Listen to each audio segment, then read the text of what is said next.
fascinated people since the beginning of time, and more scientists study dreams, the more information we are able to find about ourselves and our brains. Scientists state that dreams can affect the behavior and the mood for the following day, and also studies have revealed that dreams can even affect the relationship between partners. Dreams not only can affect our relationship or behavior or attitude and mood, but also can serve as a guide to our emotions that sometimes we can't even express. In order to know more, we're very much delighted to have with us Omar Al Husseini to know about his book, Dreams of the Move On Period. Omar, thank you so much for being with us. Thank you too. I'm delighted to be with you today. Now, to start with, is Dreams of the Move On Period your first published work?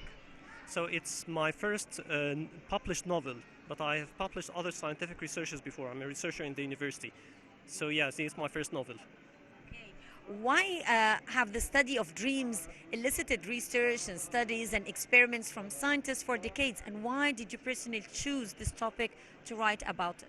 Actually, many people, since their childhood, think about the dreams. What are they meant to be? Do they have like signals or signs for the future, perhaps, or maybe even from their past traumas and stuff like that? So it's not just a today's problem.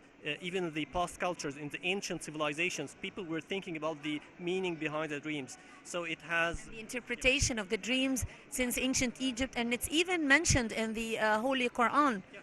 The Sayyidina Yusuf story. Exactly. So we have Sayyidina Yusuf and we have also Sayyidina Musa. So we have two different dreams in the Holy Quran and also in the Bible and the other testaments. So yes, it's something that's not only related to the culture but also for religion.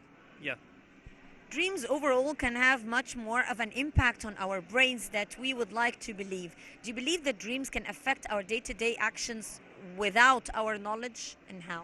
Yeah, so it differs from one person to another. So some people would remember the dreams once they woke up, and maybe they would change their mood because they had a nightmare, for example. So yeah, so maybe they would even not go to work today because they thought that it's a bad karma or something like that, so they wouldn't do their regular lifestyle habits. And others would be more optimistic about a specific decision. For example, many people, when they are deciding a very important action in their life, for example, like marriage, they try to think a lot about it, so that they dream about the right thing to do. So yeah, of course, it affects the behavior of people. The movie Alf Mabruk actually tackled this issue. Yeah, yeah. Also, it's not just about this movie, but there are lots of movies, whether they are coming from Egyptian cinema or even foreign cinema from America, from European cinema. The idea itself was tackled in many different kinds of literature, books, novels, even plays. So yeah, it's like that, yes. Do you think that we can control our dreams or not? I think many people have tried.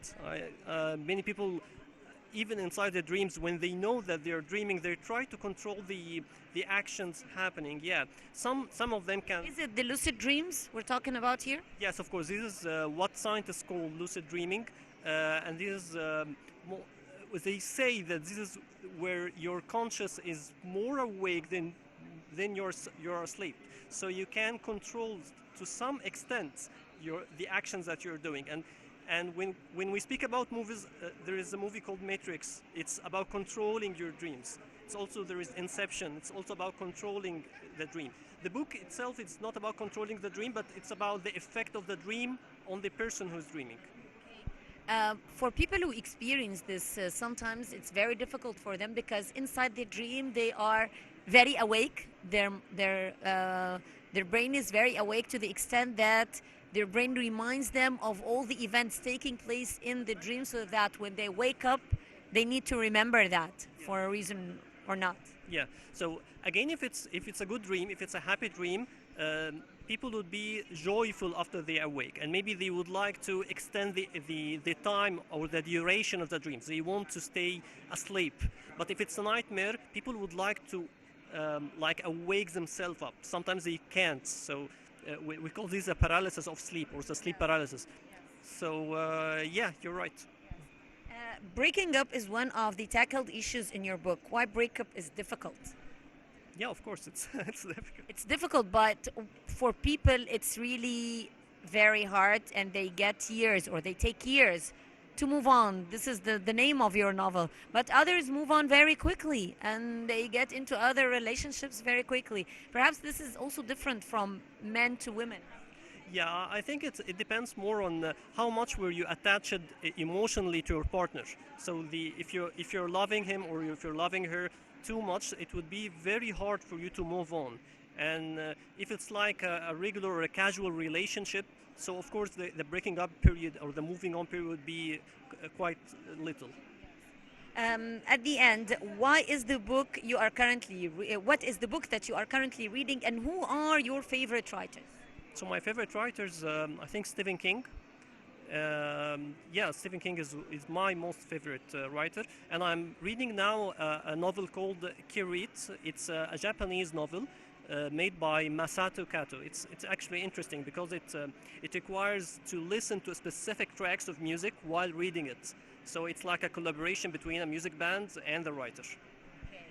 Well, at the end of the day, Omar Al Husseini, dreams do still interest people, and I think your book is going to attract a lot of attention. Omar Al Husseini, author of Dreams of the Move On Period. Thank you so much for being with us today. Thank you too as well. Ladies and gentlemen, stay tuned. More coming up here on Nile Cruise.